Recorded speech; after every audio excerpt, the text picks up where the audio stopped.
ॐ मूकं करोति वाचालं पङ्गुं लङ्घयते गिरिं यत्कृपातमहं वन्दे परिमानन्दमाधवम्। गुरुर्ब्रह्मा गुरुर्विष्णु गुरुर्देवो महेश्वरा, गुरु साक्षात् परं ब्रह्म तस्मै श्री गुरुवे नमः। सर्वे भवन्तु सुखिनः, सर्वे सन्तु निरामया, सर्वे भद्राणि पश्यन्तु मा कश्चित् दुःखभाग् भवेत्। कर्पूरगौरं करुणावतारं संसारसारं भुजगेन्द्रहारं सदा वसन्तं हृदयारविन्दे भवं भवानी सहितं नमामि। ओम शांति।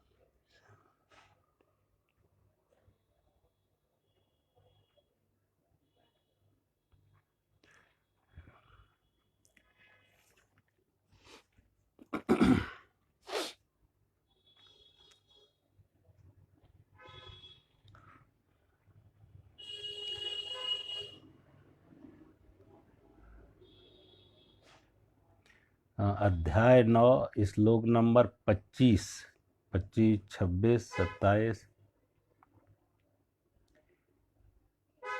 यान्ति देवव्रता देवान् प्रत्यान्ति प्रत्यव्रता, भूतानि यान्ति भूतेज्या यान्ति मद्या जिनोपि माम्।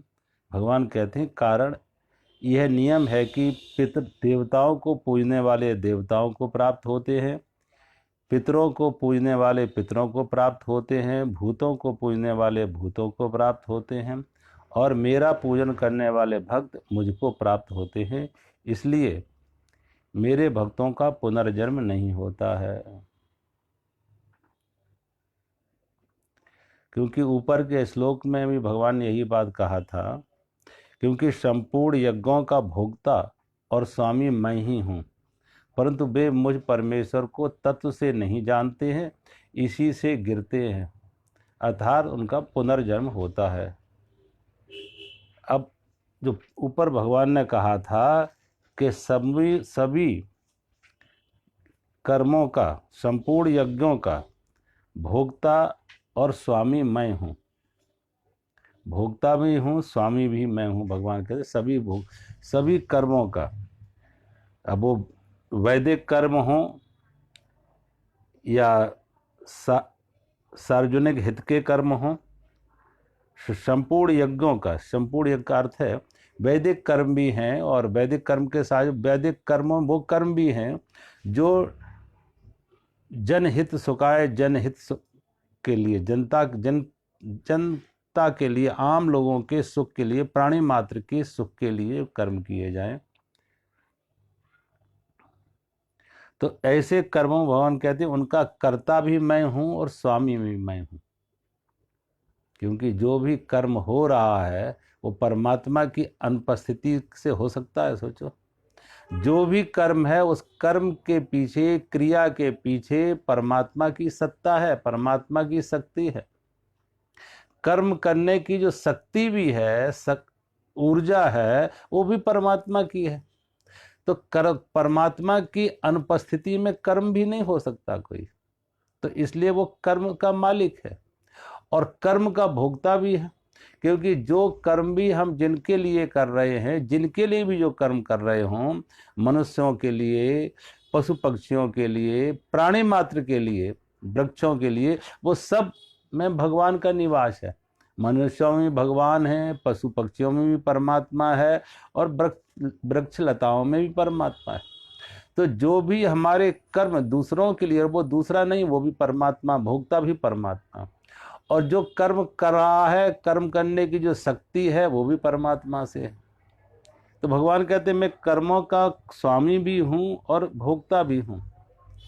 लेकिन जो मुझे तत्व से नहीं जानते हैं, जो परमात्मा को भगवान कहते हैं मुझे तत्व से नहीं जानते हैं, वो एक अंग विशेष को, रूप विशेष को जानते हैं, रूप विशेष को।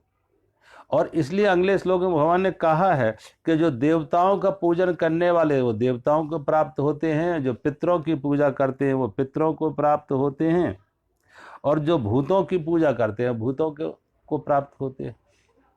अब यानी पितृ हो, देवता हो, पितृ हो, भूत हो, सब में परमात्मा की सत्ता सब में है। देखो सूरज की किरणें सब जगह चमक रही, एक नदी नाले किसी नदी में भी पड़ रही हैं, नाले में भी पड़ रही हैं, शुभ जगह भी पड़ रही हैं, अशुभ जगह भी पड़ रही हैं। तो सूर्य की किरणें हर जगह हैं, लेकिन कोई ये नहीं कहेगा कि सूर्य हर जगह है तो हम अशुभ जगह पर बैठेंगे। सूर्य सब जगह है, जमीन पर सब जगह सूर्य की रोशनी है, लेकिन फिर भी हम अच्छे और बुरे जगह की तलाश करते हैं, पवित्र अपवित्र जगह की तलाश करते हैं, स्वच्छ निर्मल और गंदी जगह का भेद करते हैं कि भाई गंदी जगह है वहां नहीं बैठेंगे, स्वच्छ जगह है वहां बैठेंगे। तो भगवान, जबकि सूरज का प्रकाश सब जगह है और पृथ्वी, सारी पृथ्वी एक ही है, पृथ्वी अलग अलग नहीं है कि गंदी जगह पे पृथ्वी नहीं है और अच्छी जगह पे पृथ्वी है। मंदिर में भी वही पृथ्वी है, जमीन है, और मैखाने में भी वही जमीन है।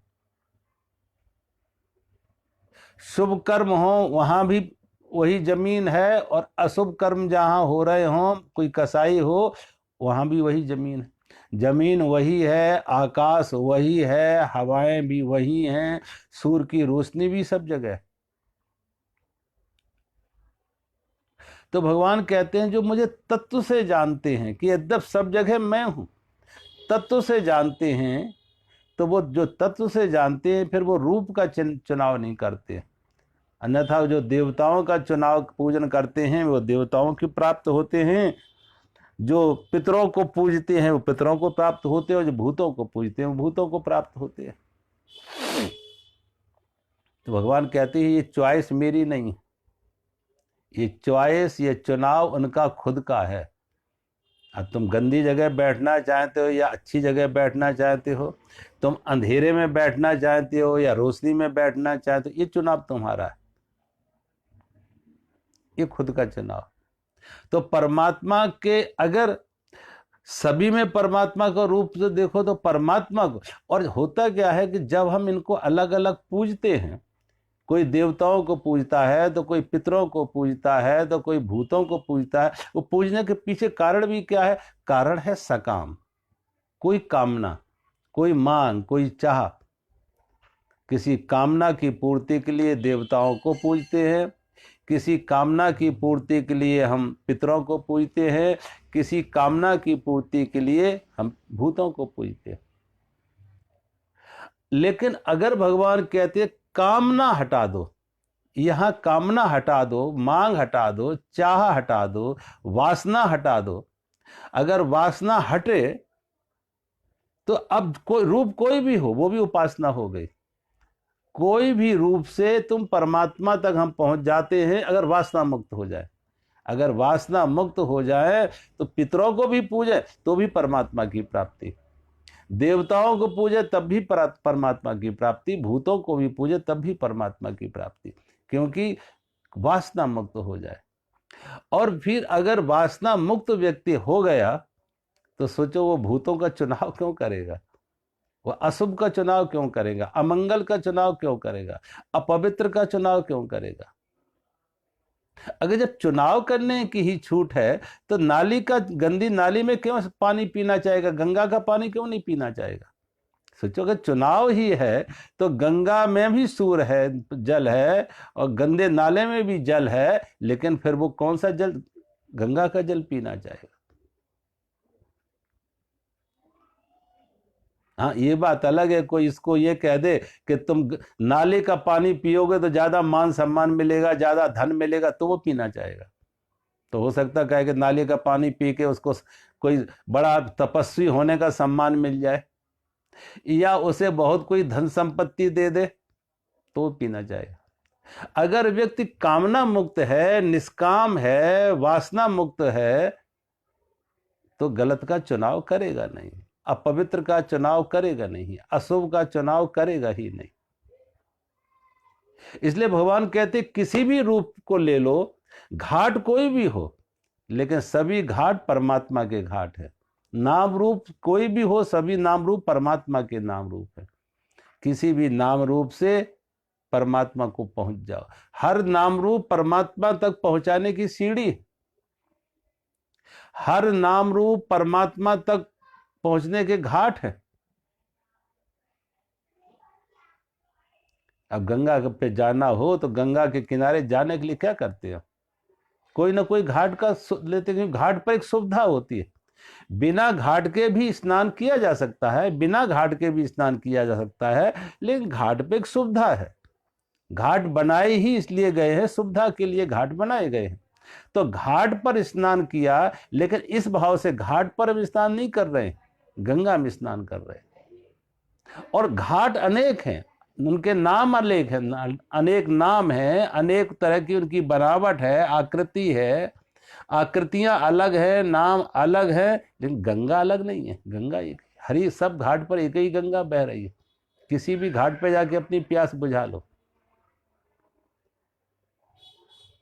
कोई घाट बड़ा नहीं है, कोई घाट छोटा नहीं है, कोई घाट अपवित्र नहीं है, कोई पवित्र नहीं है। सभी घाट उस गंगा से जुड़े हुए। हाँ, कामना, इसलिए भगवान कहते जब वासना मुक्त हो जाते तो वासना से मुक्त होने से ही वो हमारा भाव, हमारी भक्ति, हमारी क्रिया उपासना बन जाती है, क्योंकि हम निष्काम हो रहा है, कामना मुक्त हो रहे। तो भगवान कहते हैं जो इनको पूजता है, देवताओं को पूजता, उसे देवताओं की प्राप्ति होती है, और जो पितरों को पूजता उसे पितरों की प्राप्ति होती है, जो भूतों को पूजता उसे भूतों की प्राप्ति होती है। और भगवान कहते हैं लेकिन जो मेरा पूजन करने वाले भक्त मुझको प्राप्त होते हैं। भगवान कहते हैं मेरा पूजन करने वाले मुझे प्राप्त होते हैं, और जो भगवान को पूजने वाले हैं वो आवागमन से मुक्त हो जाते हैं। क्यों? क्योंकि जो भगवान को पूज रहा है, किसी रूप में भी पूज लो भगवान को पूजने का अर्थ है निष्काम, कामना मुक्त, वासना मुक्त। अगर वासना मुक्त हैं तो पुनर्जन्म का कोई कारण नहीं। वासना हमें वापस बार बार लगी। जो पुनर्जन्म का कारण है, आवागमन का कारण है, जन्म मृत्यु का कारण है, वो है हमारी वासना, वो है हमारी कामना। संसार, और कामना का मतलब है कामना, वासना संसार की, वस्तु और व्यक्ति की। व्यक्ति में सुख मिलेगा, वस्तु में सुख मिलेगा, पद प्रतिष्ठा में सुख मिलेगा, संसार में, भोगों में, विषयों में सुख मिलेगा।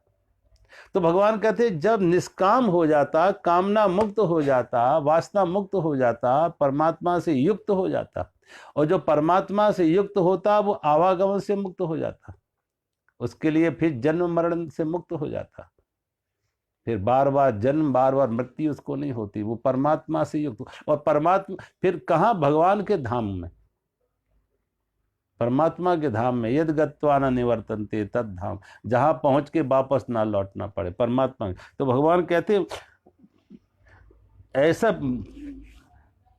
मुझको प्राप्त होते ही, इसलिए वह भक्तों का पुनर्जन्म नहीं होता है, वो आवागमन से मुक्त हो जाता है। जो भगवान को प्राप्त होते हैं वो आवागमन से मुक्त हो जाते हैं, क्योंकि आवागमन का कारण क्या है? कारण है कामना, वासना, संसार की भोग की मांग, चाह। और जब संसार से भोगों की कोई वासना नहीं है, मांग नहीं है, चाह नहीं है, तो आवागमन से मुक्त हो गए। फिर वो किसी भी रूप को ले ले, लेकिन है उसका संबंध परमात्मा से, वो परमात्मा से युक्त हो जाता। वासना हमें रोके है, वासना मुक्त होते तो परमात्मा से मिलते। वासना रुकावट है परमात्मा से मिलने में। वासना हमें संसार से जोड़ती है, कामना हमें संसार से जोड़ती है, और वासना और कामना मुक्त होते हैं तो परमात्मा से। वासना मुक्त होते हैं तो उपासना में हो जाते हैं, और उपासना का अर्थ है निष्काम हुए तो परमात्मा से युक्त हुए। वासना ने हमें संसार से जोड़ा था, और निर्वासना ने हमको परमात्मा से जोड़ा। कामना ने हमें संसार से जोड़ा था, कामना निष्काम हुए तो परमात्मा से जुड़ गए, परमात्मा से युक्त हो गए। और जो परमात्मा से जुड़ जाता वो आवागमन से मुक्त होता, वो जन्म मृत्यु से मुक्त हो जाता। बस एक ही भगवान शर्त दे रहे कि कामना मुक्त हो जाओ। परमात्मा से संसार न मांगो, परमात्मा को ही मांग लो। संसार पदार्थ न मांगो, परमात्मा को ही मांग लो। संसार न मांगो, भगवान को ही मांग लो। जब मांगने की ही छूट है तो सोचो छोटी पूरी चीज क्यों मांगना, उस विराट को ही मांग लो। जब मांगने की ही छूट हो तो लहर ना मांगो, सागर को ही मांग लो, सारी लहरें उसमें आ गई। किसी एक आभूषण की मांग मत करो, सोने की मांग कर लो, सारे आभूषण उसमें आ गए। जब मांगने की ही छूट है तो भगवान कहते हैं जो मुझे प्राप्त हो, वो मुझे प्राप्त होते हैं, उनके लिए फिर आवागमन नहीं होता। अगले श्लोक में भगवान कहते हैं जो कोई पत्रम पुष्पम फलम तोयम या मे भक्त्या प्रयच्छति तत् अहम भक्तम उपहर्तम अस्नानि प्रियतात्मना। भगवान कहते हैं हे अर्जुन, मेरे पूजन में सुगमता भी है। भगवान कहते हैं मेरे पूजन में सुगमता भी है।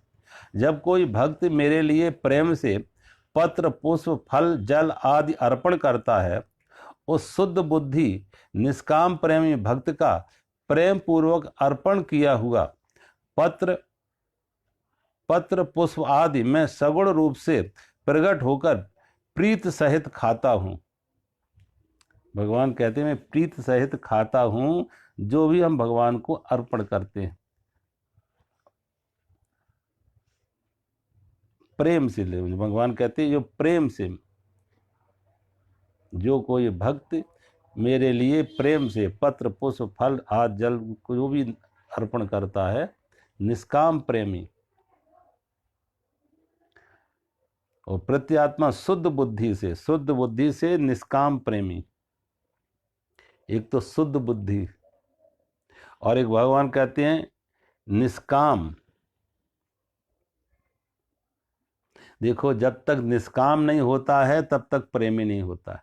परमात्मा का प्रेमी का अर्थ ही है निष्काम, और अगर सकाम है तो वो परमात्मा का प्रेमी नहीं, वो संसार का प्रेमी है, वो वस्तु व्यक्ति विषयों का प्रेमी है। क्योंकि उसकी कामना किसकी है, संसार की मांग किसकी है, संसार की। उसके अंदर में, हृदय में उसके अंदर बैठा कौन है, संसार। संसार के वस्तु, संसार के विषय, संसार के व्यक्ति, तो संसार बैठा है। तो ऐसा व्यक्ति परमात्मा का प्रेमी नहीं हो सकता। परमात्मा का प्रेमी वही हो पाएगा जो निष्काम है, जो कामना मुक्त है, जिसने संसार की क्योंकि कामना मात्र संसार की होती है, परमात्मा की कोई कामना नहीं होती है। कामना मात्र का इतना ही अर्थ है कि सुख खोज रहा है, वस्तु व्यक्ति पदार्थ विषयों में वो सुख खोज रहा है, सुख खोज रहा है। धन मिलेगा सुख मिलेगा, पद मिलेगा सुख मिलेगा, परिवार मिलेगा सुख की खोज बाहर बाहर है तो सकाम है। जिस दिन उसकी समझ आती कि सुख बाहर नहीं है, सुख हमारे अंदर है, सुख पदार्थ नहीं, सुख परमात्मा में है, तो जब सुख परमात्मा में है तो परमात्मा के लिए कोई कामना नहीं चाहिए। कामना बहिर्मुखी कर रही थी और निष्कामता हमें अंतर्मुखी करती है। कामना मुक्त होते हैं तो अंदर की ओर मुड़ जाते हैं, और कामना जब तक रहेगी तो बाहर की तरफ। इसलिए नहीं कि वासना है तो बहिर्मुखी होगी, और वासना मुक्त हुए तो उपासना होती है तो अंदर से जुड़ जाते हैं, अंतर्मुखी हो जाते, अंदर से जुड़ जाता है। उसकी निकटता उपासन उसका हो जाता, निकट उसकी हो जाती आत्मा से। तो भगवान कहते निष्काम प्रेमी, कामना मुक्त, वासना मुक्त और शुद्ध बुद्धि। अब शुद्ध बुद्धि क्या भगवान कहते हैं, शुद्ध बुद्धि का अर्थ है विचार मुक्त। शुद्ध बुद्धि का ये नहीं कि कुछ अच्छे या बुरे विचार अच्छा हो बुरा हो, शुभ हो अशुभ हो, अनुकूल हो प्रतिकूल हो, सभी विचार अशुद्धि है, विचार मात्र अशुद्धि है। अब सोचो अगर किसी को लोहे की जंजीरें हो तो वो भी जंजीरें हैं, और सोने की जंजीर से सोने की कोई बेड़ियों से बांध दिया जाए, सोने की जंजीर से बांध दिया जाए तो वो भी जंजीर है, वो भी बंधन है। बंधन तो बंधन रहेगा, भले वो धातु सोने की हो या लोहे की हो। लोहे से है तो भी उसकी आज़ादी बंधन में है, और अगर सोने की है तब भी वो है। वो कहते हैं वो खाड़ी के देशों में कोई सऊदी अरब इन कहीं का कोई, कहते राजकुमार से कोई गलती हो जाती, कानून टूटता है, और वहाँ के कानून के अनुसार, विधि के अनुसार नियम यह था कि जिस व्यक्ति ने ये अपराध किया है उस अपराधी का दंड यह है कि उसकी हत्या की जाए, उसका सिर काट दिया जाए, सिर कलम कर दिया, सिर काट दिया जाए उसका। जो भी व्यक्ति इस तरीके का दोषी हो, अपराधी हो इस अपराध का। ये कोर्ट में गया केस, जब केस गया संयोग से वो राजा का बेटा था, वो राजा का था, और दोष सिद्ध हो जाता, अपराध सिद्ध हो जाता, कोर्ट ने सजा सुना दी, कोर्ट ने सजा सुना दी, मृत्युदंड, सिर कलम करना, सजा सुना दी। अब चूंकि राजा का बेटा था, राजा का बेटा था, इसलिए उसका सिर तो कलम किया गया कानून से, लेकिन सोने की तलवार से, सोने की तलवार से। सामान्य कोई कैदी होता, अपराधी होता, उसकी लोहे की तलवार से सिर कलम किया जाता, लेकिन राजा का बेटा है तो सोने की। फर्क क्या पड़ा? सिर तो कलम हुआ, सोने की तलवार हो या लोहे की तलवार। तो बंधन बंधन है, कोई मांग सात्विक हो तामसिक हो, कोई भी मांग मात्र शुभ की हो अशुभ की हो, प्रिय की हो अप्रिय की हो, पदार्थ की हो परमात्मा की हो, धर्म की हो मोक्ष की हो, धन की हो, कोई भी काम, कोई भी विचार, विचार मात्र भगवान कहते हैं अशुद्धि है, विचार मात्र अशुद्धि है। किसी के सिर पे तुम 50 किलो पत्थर रख दो वो भी बोझ है, 50 किलो लोहा रख दो वो भी बोझ है, और 50 किलो उसके सिर पे सोना रख दो तो वो भी बोझ है, वो भी भार है, उससे भी वो दबेगा, दुखी होगा, थकेगा। सोचो,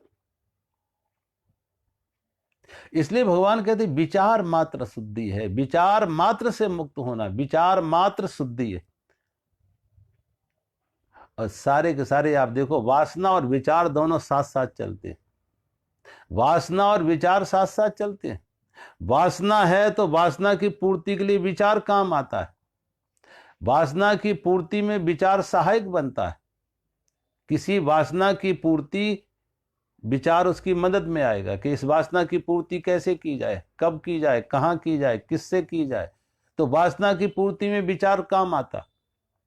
और कभी कभी होता क्या है कि विचार पहले होती है तो वासना पीछे चलती है,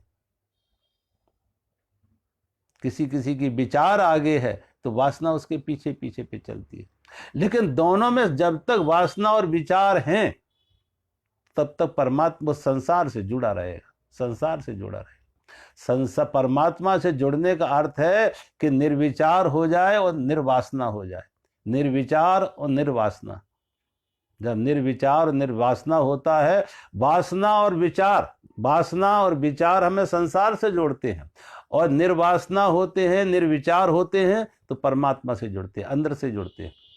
वासना और विचार से संसार से जुड़े थे, वासना और विचार से मुक्त हुए तो परमात्मा से जुड़े, परमात्मा से जुड़े। तो भगवान कहते हैं ऐसा व्यक्ति जो शुद्ध बुद्धि है, और ऐसा शुद्ध बुद्धि निष्काम प्रेमी भक्त, भगवान कहते हैं प्रेम से मुझे कुछ भी देता, पत्रम पुष्पम फलम तोयम, एक पत्र भी दे, एक फूल भी दे, फल भी दे, कुछ भी दे। अब देखो कितनी ऐसी कथाएं आती, हमारे शास्त्रों में कितनी कथाएं आती। कहते हैं एक बार चतुर्मास में दुर्योधन ने ऋषि दुर्वासा की बहुत सेवा की। चतुर्मास में ऋषि दुर्वासा की दुर्योधन ने बहुत सेवा की, और जब ऋषि दुर्वासा विदा होने लगे तो ऋषि दुर्वासा ने दुर्योधन से कहा, दुर्योधन मैं तेरी सेवा से खुश हूं, तुम कोई भी मुझसे वरदान मांग ले। जब कहा कोई वरदान मांग ले तो दुर्योधन के अंदर तो पांडवों के प्रति कटुता बैठी हुई थी, पांडवों के प्रति कटुता बैठी हुई थी, वो पांडव उसे कांटे की तरह छिद रहे थे और हर कोई उपाय खोजता था कि कैसे पांडवों को ज्यादा से ज्यादा कष्ट में डाले, संकट में डाले, तकलीफ में डाले। तो उसने ऋषि दुर्वासा से प्रार्थना की कि देखो, मेरी इच्छा है कि 12 वर्ष के वनवास में मेरे बड़े भाई महाराज युधिष्ठिर वन में रहते हैं, तो मैं चाहते हैं आप अकेले नहीं, आपके साथ जो आपके 10,000 शिष्य हैं, इन शिष्यों को लेके 10,000 शिष्यों को लेके महाराज युधिष्ठिर के पास जाएं और महाराज युधिष्ठिर को भी अपनी सेवा का मौका दें, अपनी सेवा का मौका उन्हें दें और इन संत महात्माओं की सेवा का मौका उन्हें दें। ये प्रार्थना की ऋषि दुर्वासा से दुर्योधन ने, और साथ में ये भी कहा दुर्योधन ने कि हमारी जो भाभी है द्रौपदी, वो बहुत शर्मीली है, कभी कभी अतिथि सत्कार में इतनी व्यस्त हो जाती कि अपने भोजन की भी चिंता नहीं करती है। तो ऋषि दुर्वासा ने एक और प्रार्थना की कि कृपया करके आप उस समय जाना जब द्रौपदी भोजन कर चुकी हो, जब द्रौपदी भोजन कर चुकी हो आप उस समय जाना और भोजन के लिए जाना, भोजन के लिए। ऋषि दुर्वासा ने दुर्योधन को ये वचन दिया और ये वचन देके वन में जहां महाराज युधिष्ठिर रह रहे थे उनके पास आ जाते। जब देखा कि ऋषि दुर्वासा अकेले नहीं है, ऋषि दुर्वासा के साथ उनके 10,000 शिष्यों का बड़ा जमाव, बड़ा जमघट, तो महाराज युधिष्ठिर ने बड़े सहज भाव में, अब भोजन का समय था, महाराज युधिष्ठिर ने सहज भाव में कहा ऋषिवर रुको, आप भोजन करके जाओ। महाराज युधिष्ठिर ने ऋषि दुर्वासा को भोजन के लिए आमंत्रित कर लिया, और जब ऋषि दुर्वासा को भोजन के लिए आमंत्रित कर लिया, संयोग की ऐसी बात कि उस समय द्रौपदी भोजन कर चुकी थी, द्रौपदी भोजन कर चुकी थी। तो द्रौपदी के पास भगवान सूर्य का दिया हुआ एक अक्षय पात्र था, द्रौपदी के पास भगवान सूर्य का दिया हुआ एक अक्षय पात्र था। उस अक्षय पात्र की ये विशेषता थी कि जब तक द्रौपदी भोजन ना करें, कितने ही मेहमान आ जाएं, कितने ही अतिथि आ जाएं, सबको भोजन कराया जा सकता था उस अक्षय पात्र से। अक्षय पात्र में भोजन की कभी कमी नहीं आती थी, इसलिए उसका नाम अक्षय पात्र। उसमें भोजन की कभी कमी नहीं आती, जितने चाहे 1,000, 2,000, लाख, 2 लाख, जितने चाहे लोग भोजन कर लें, भोजन सदा उस पात्र में रहता था। लेकिन उसकी भी शर्त यह थी कि एक बार अगर द्रौपदी ने भोजन कर लिया तो अक्षय पात्र का भोजन रिक्त हो जाता था, खाली हो जाता था अक्षय पात्र, अगर द्रौपदी ने भोजन कर लिया। द्रौपदी भोजन कर चुकी थी, ऋषि दुर्वासा का आगमन हुआ, महाराज युधिष्ठिर ने उन्हें भोजन के लिए आमंत्रित किया, और जब भोजन के लिए आमंत्रित किया तो ऋषि दुर्वासा ने कहा हाँ युधिष्ठिर में भोजन तो करेंगे, लेकिन मैं पहले स्नान करके आए। पास में नदी थी कि हम नदी में स्नान करके आए। इधर तो ऋषि दुर्वासा तो स्नान करने जाते अपने 10,000 शिष्यों को साथ लेके, द्रौपदी बहुत व्याकुल हो जाती कि हम भोजन मैं कर चुकी हूं, अक्षय पात्र में भोजन नहीं है। ऋषि दुर्वासा को महाराज युधिष्ठिर ने भोजन के लिए आमंत्रित किया, और अगर उन्हें भोजन हम ना दे सकी तो वो ऋषि दुर्वासा श्राप दे देंगे, ऋषि दुर्वासा श्राप दे देंगे। द्रौपदी ने बड़े आर्त भाव से भगवान कृष्ण को पुकारा, द्वारकाधीश भगवान कृष्ण को, गोविंद को पुकारा, और कहते हैं जब भगवान को पुकारा तो भगवान प्रकट हुए द्रौपदी के सामने, और जब द्रौपदी के सामने प्रकट हुए तो आते ही भगवान कहते द्रौपदी मैं बहुत भूखा हूं, कुछ खाने को दो, मैं भोजन करने जा रहा था। द्रौपदी को कहा द्रौपदी मैं भोजन करने जा रहा था, और रुक्मिणी भोजन की थाल लेकर सामने आ गई थी, लेकिन तुमने पुकारा तो मैंने सोचा चलो अपनी बहन द्रौपदी के पास ही भोजन जाके करेंगे, तो मैं भूखा हूं, पहले मुझे कुछ खाने को दो। द्रौपदी कहती नहीं नहीं, ये तो आपके मजाक करने का आदत है, आप तो भोजन करके आए हैं, और दूसरी बातों में उलझाती है कि रुक्मिणी जी कैसे हैं, सत्यभामा कैसी हैं। भगवान ने कहा और बातें बाद में, पहले मुझे भोजन कराओ, मैं बहुत भूखा हूं। द्रौपदी ने कहा बस भोजन की ही तो समस्या थी, मैं इसलिए याद किया। महाराज युधिष्ठिर ने ऋषि दुर्वासा और उनके 10,000 शिष्यों को भोजन के लिए आमंत्रित किया, और अच्छे पात्र से मैं भोजन कर चुकी, अच्छे पात्र में भोजन नहीं है। अब महाराज युधिष्ठिर ऋषि दुर्वासा को भोजन कैसे करा पाएंगे, और नहीं भोजन मिला ऋषि दुर्वासा को तो वो श्राप दे देंगे, इसलिए आपको याद किया। भगवान ने कहा अच्छा लेके आओ, वो अच्छे पात्र कहाँ है। द्रौपदी इस अच्छे पात्र को लेके आई। अच्छे पात्र के मुंह पर एक साग का पत्ता लगा हुआ था, एक साग का पत्ता लगा हुआ था। भगवान कृष्ण ने वो साग का पत्ता लिया और ब्रह्मार्पणम ब्रह्महवि ब्रह्मागणम ब्रह्मानाहुतम ब्रह्मैव तेन गंतव्यम ब्रह्म कर्म समाधिना करके भगवान ने अपने मुंह में डाला और कहा समष्टि सृष्टि में जितने भी जीव हैं चराचर, सबकी क्षुधा निवृत्ति हो जाए, सबकी भूख तृप्त हो जाए। भगवान ने वो एक पत्ता मुंह में डाला, सारी सृष्टि की भूख मिट जाती, क्षुधा निवृत्ति हो जाती। ऋषि दुर्वासा स्नान करते करते उन्हें लगा आज तो भोजन की बिल्कुल इच्छा नहीं, पेट फूल रहा है, खाने की अरुचि है, खाने की अरुचि है। भगवान कृष्ण ने भीम को भेजा, जाओ भीम दुर्योधन लेके आओ ऋषि दुर्वासा को, लेकिन ऋषि दुर्वासा वहीं से आप चले गए, वापस ना लौटे, वहीं से चले जाते।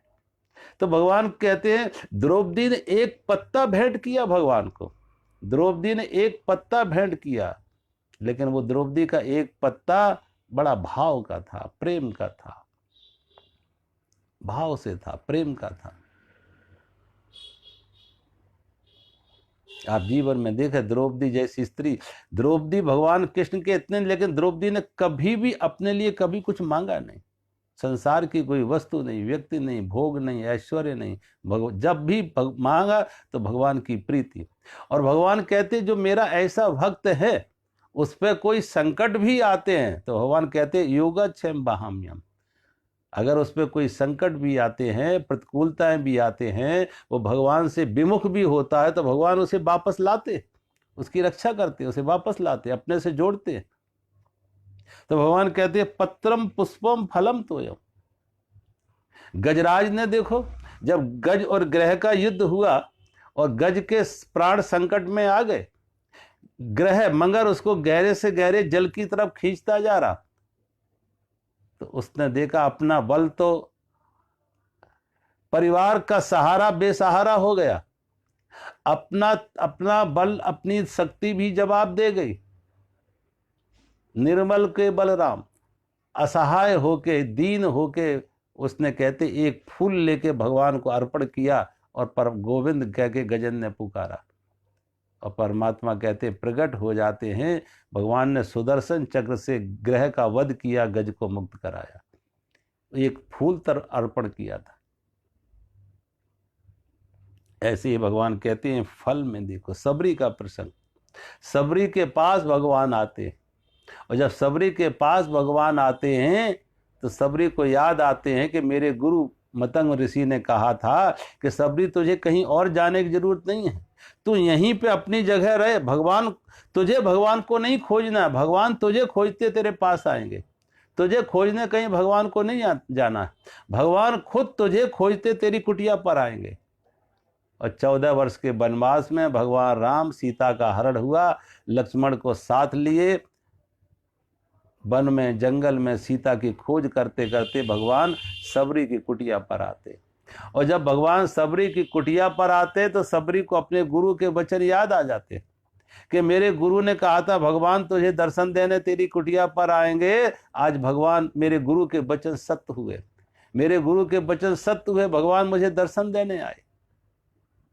सबरी देख राम ग्रह आए, सबरी देख राम ग्रह आए, ओ गुरु के वचन समझ जिए भाई, सर से जो लोचन बाहु विशाला, ओ जटा मुकुट और गल बनमाला, श्याम गौर सुंदर दो भाई, ओ सबरी पड़ी चरण लपटाई, प्रेम मगन मुख बचन नयावा, प्रेम मगन मुख बचन न आवा, पुन पुन पद पुद पद सरोज सिर नावा।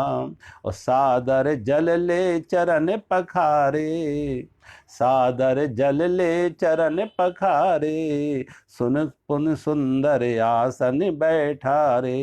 और कंद मूल फल सरसियत, कंद मूल फल सरसियत, दिए राम कहुआन। और प्रेम सहित प्रभु खाए, बारंबार बखान। सबरी के कुटिया पर जब भगवान का आगमन होता है तो सबरी पहचान लेती कि मेरे गुरु के वचन आज सार्थक हुए।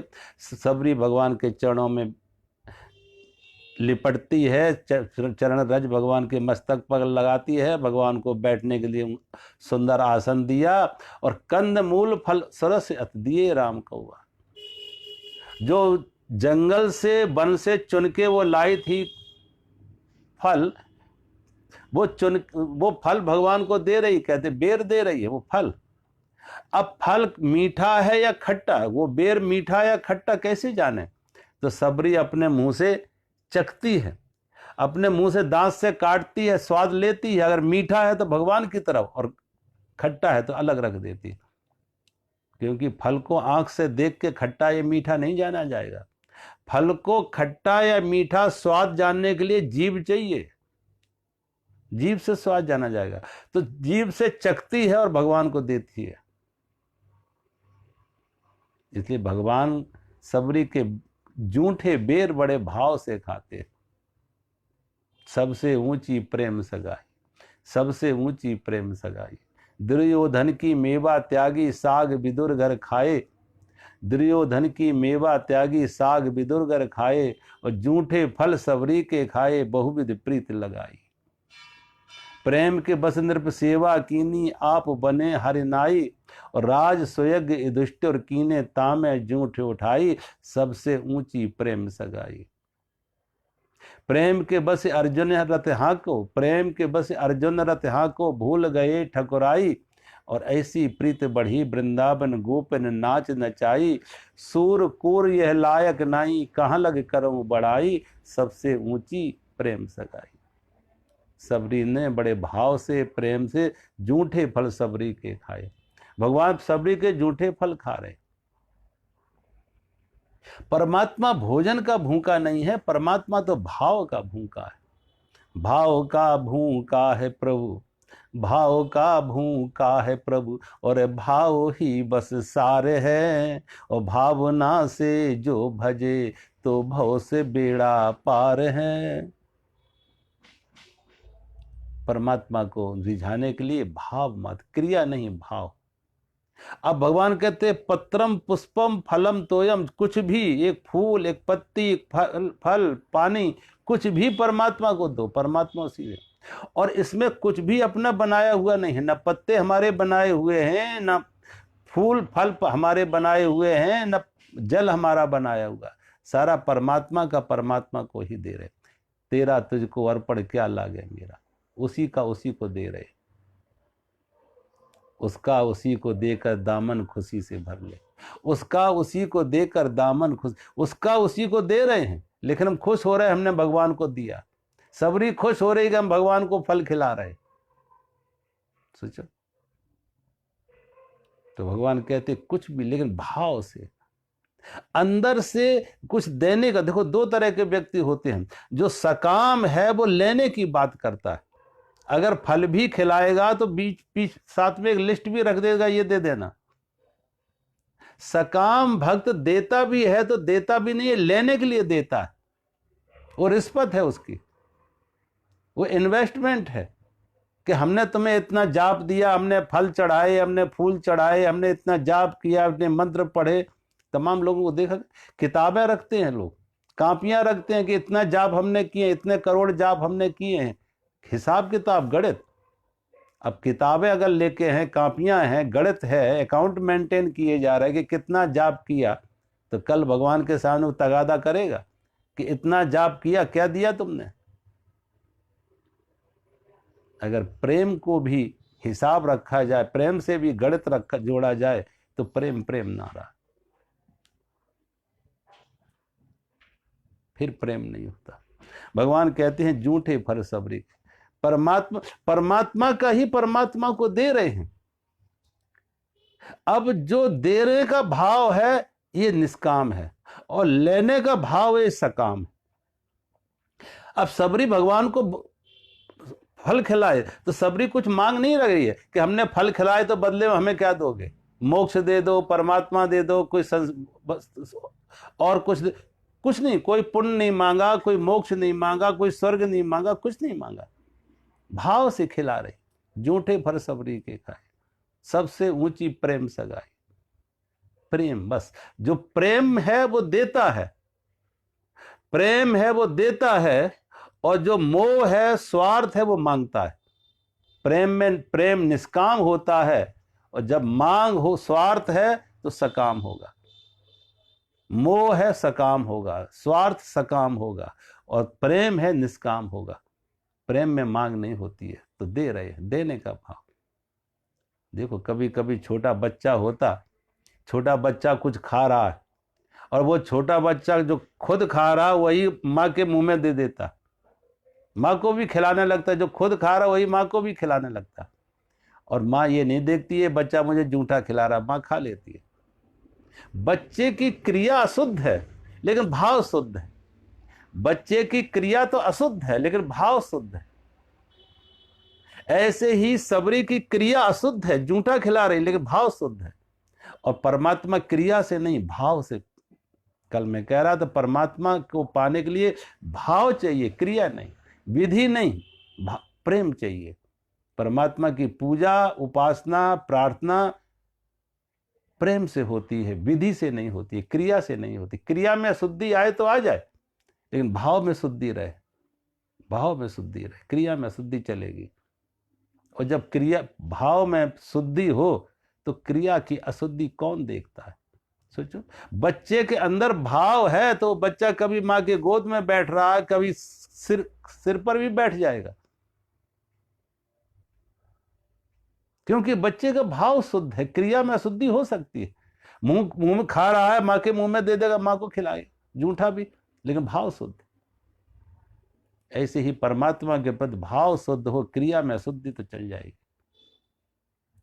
और अगर क्रिया में शुद्धि ना हो, भाव, क्रिया तो शुद्ध है लेकिन भाव में शुद्धता नहीं है, भाव में कोई काम है, कोई मांग है, कोई चाह है, तो भगवान कहते हैं वो क्रिया भी संसार वाली होगी, आवागमन वाली होगी, संसार में भटकाएगी, जन्म मृत्यु के चक्कर में डालेगी।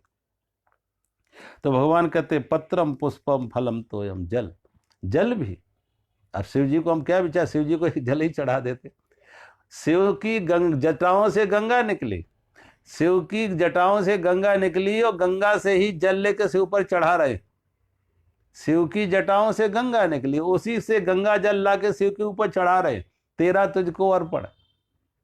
लेकिन बीच में जो अहंकार है ये समर्पण हो रहा, मैं और मेरा। जो देने का भाव है उसमें दो चीज, वस्तु नहीं दे रहे, वस्तु के माध्यम से इस मैं और मेरे को दे रहे। निर्ममो निरहंकारा स शांति मद। भगवान कहते हैं ये मैं और मेरा मुझे दे दो, अहंकार और ममता मुझे दे दो।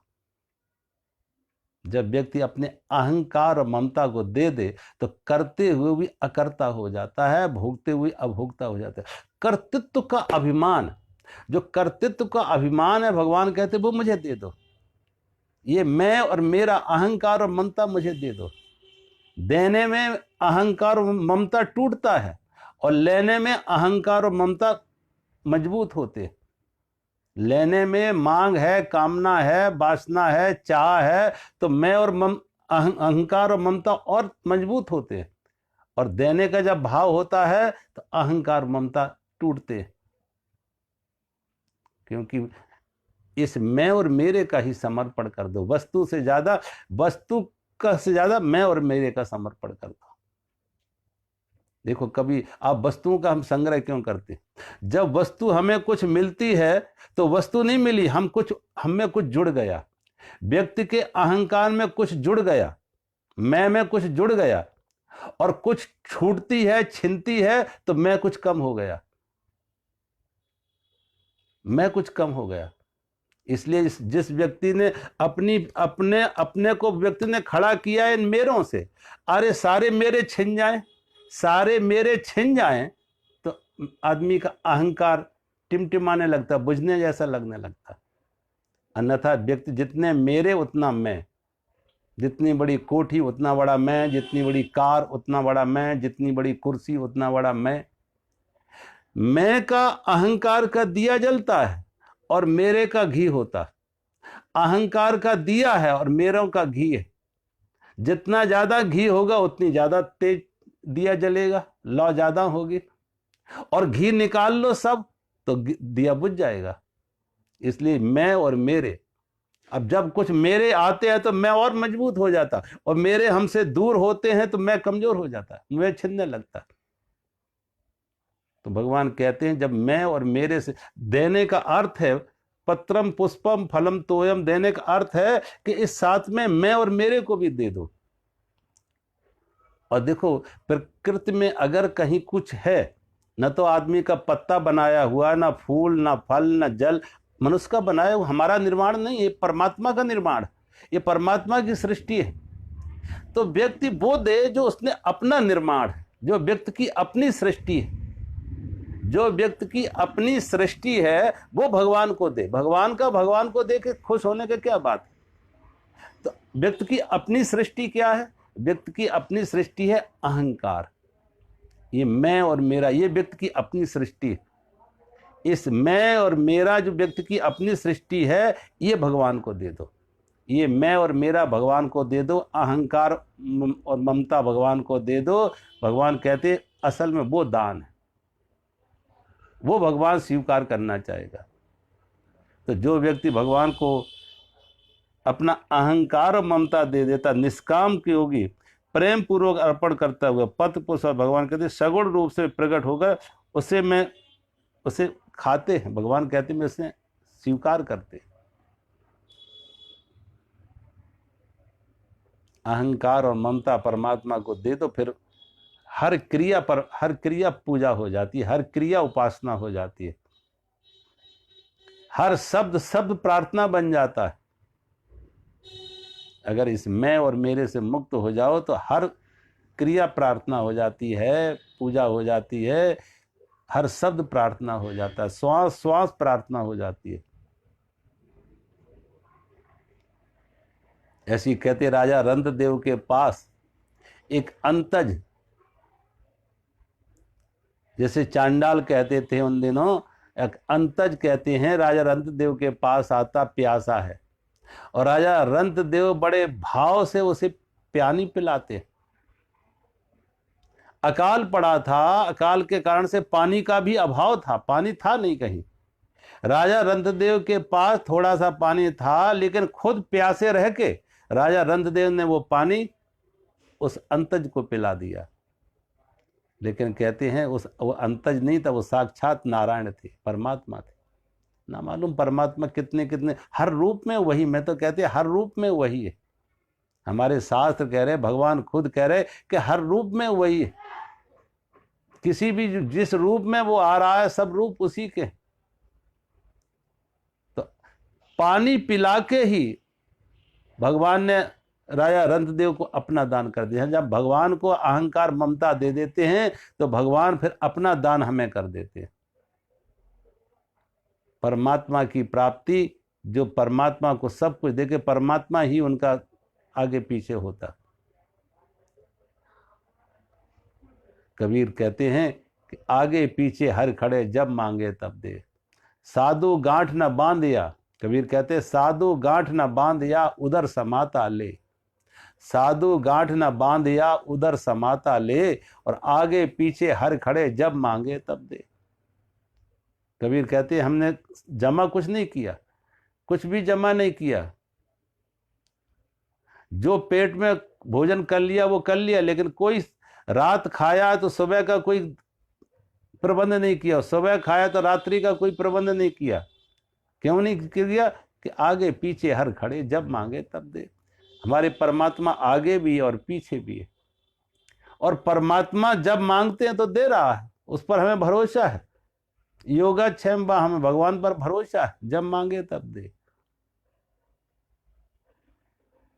तो भगवान कहते हैं ऐसा व्यक्ति जो कुछ भी मुझे दे रहा है वो मुझे प्रकट, और मैं उसे, भगवान कहते हैं मैं उसे स्वीकार करता, भगवान उसे स्वीकार करते जो भी दे रहा है, क्योंकि उसका बस भगवान को कोई वस्तु की जरूरत नहीं है, भगवान को तो भाव की जरूरत है, उसके भाव की प्रधानता है, और भाव से ही भगवान भक्त से जुड़ा है। वस्तु नहीं चाहिए, ना उसे जल चाहिए, ना फल चाहिए, ना फूल चाहिए, वो वस्तु नहीं है, क्योंकि सारे फूल उसी की पूजा कर रहे हैं। जहां जहां फूल खिले तोड़ने की जरूरत नहीं, फूल तोड़ने की जरूरत नहीं, जितने फूल हैं वहां परमात्मा है, वहीं पे परमात्मा है। जहां जल है सारी नदियां सागर में जा रही हैं, परमात्मा से ही मिलने जा रहे हैं, विराट से मिलने जा रहे हैं। फूल पौधे पे लगा है, पत्ते वृक्ष पर लगे हैं, वृक्ष में वही परमात्मा है, फूल में भी वही परमात्मा, जो उन्हें तोड़ने की जरूरत नहीं, जो जहां है वहीं। सिर्फ भाव का समर्पण है, अहंकार को दे दो। इस मेरे का जो अधिकार था कि ये मेरा है, इस वस्तु व्यक्ति पर जहां जहां हमने अपने अधिकार बनाए थे उस अधिकार का समर्पण कर दो। अगले श्लोक में भगवान कह रहे हैं,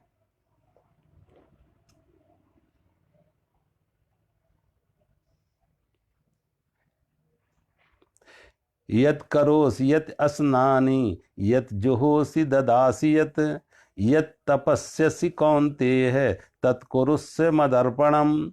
भगवान कहते हैं हे अर्जुन, तू जो कर्म करता है, जो खाता है, जो हवन करता है, जो दान देता है, जो तप करता है, वह सब मेरे अर्पण कर दे।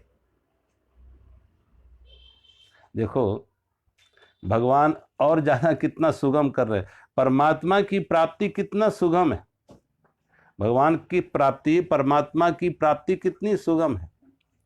देवताओं को पाने के लिए, अगर देवताओं की पूजा करना हो, कितने तरह तरह की सामग्री चाहिए, पितरों की पूजन के लिए कितनी सामग्री, और भूतों की प्राप्ति के लिए कितनी अशुभ सामग्रियां, अशुभ सामग्रियां। लेकिन भगवान की प्राप्ति के लिए भगवान तो कहते, पहले तो कहा इतनी सुगमता के पत्रम पुष्पम फलम तोयम, पत्रम एक फल पत्ती। हम यहाँ देखते हैं आश्रम में लोग शिव मंदिर में यहाँ पूजा करने आते, आश्रम में पानी है, पानी यहाँ से ले लिया, बेलपत्र यहाँ लगे हुए हैं, बेलपत्र भी यहीं से ले लिया, फूल यहीं से तोड़ लिए, अब उसी का उसी को दे दिया। तो कोई विशेष सामग्री के लिए उन्हें पैसा नहीं खर्च करना पड़ा कि बाजार से कोई पैसे खर्च करके कुछ लाना पड़ा।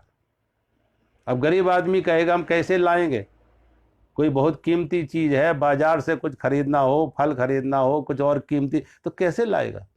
तो भगवान कहते हैं मुझे वही जो हमने दिया वही हमें लौटा दो, कोई कीमती वस्तु की नहीं, सुगम जो सहज में तुम्हें उपलब्ध है।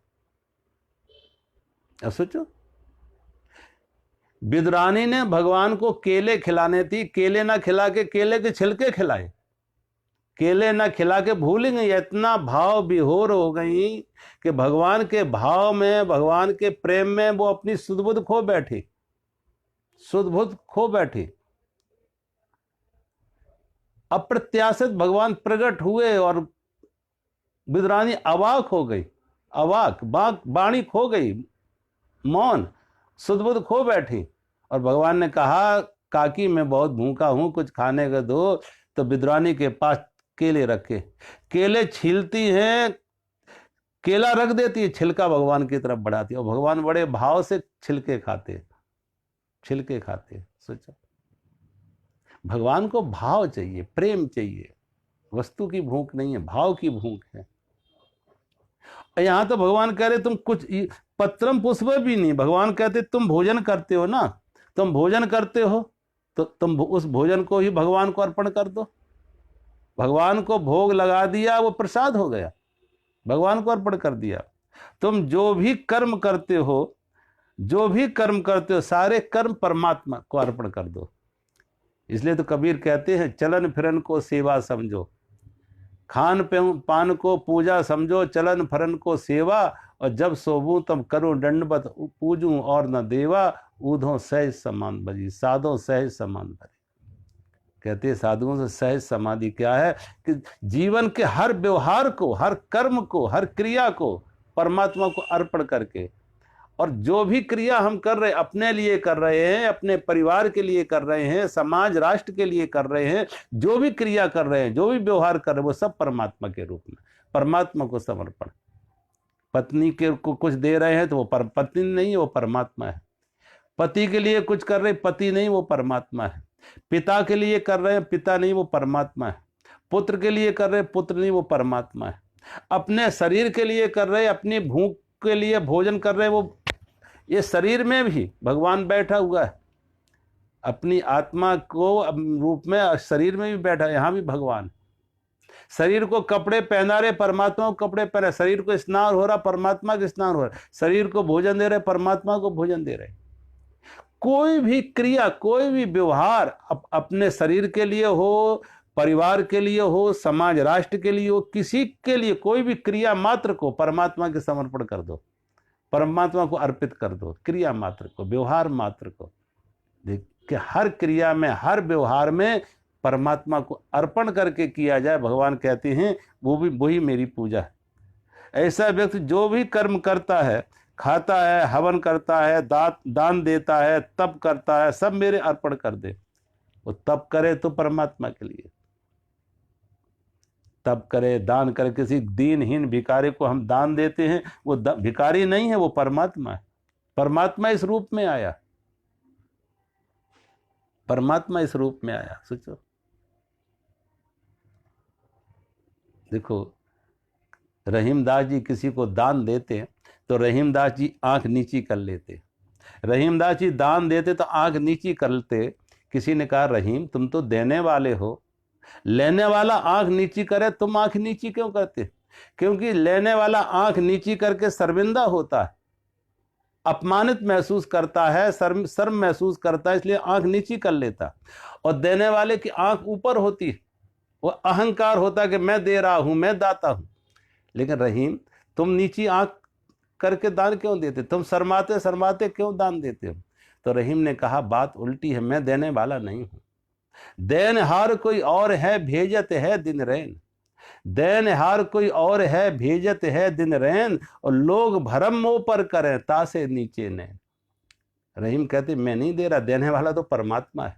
मेरे हाथों से दिलाया, मेरे हाथों, मैं तो पोस्टमैन हूं। कोई भेजने वाला है, कोई पाने वाला है, मेरे हाथों से, पोस्टमैन के हाथों से दिया गया। तो पोस्टमैन ये अहंकार नहीं पालेगा कि मैं दे रहा। और कोई उसको दाता कहे तो वो शर्माएगा। कोई उसको ये दाता कहे कि देखो पोस्टमैन ऐसा दाता है, दयालु है कि हर महीने 10,000 20,000 रुपए मनी ऑर्डर लेके आ जाता, कितना दाता है, तो वो कहेगा मैं नहीं देने वाला, वो शर्माएगा। तो ये तो सोचो भगवान की कृपा है कि भगवान मेरे हाथ से ऐसा करे, देने का भाव है। अन्यथा हम हाथ खुद फैलाए होते, कौन जाने कि भाई हम खुद हाथ फैलाए होते दुनिया के सामने। आज परमात्मा ने हमें सम्मान दिया, परमात्मा सम्मान दे रहा है कि मेरे हाथों से कुछ दिला रहा है। तो जिसे दिया जा रहा है वो परमात्मा ही है, जिसे भी दिया जा रहा है वो परमात्मा।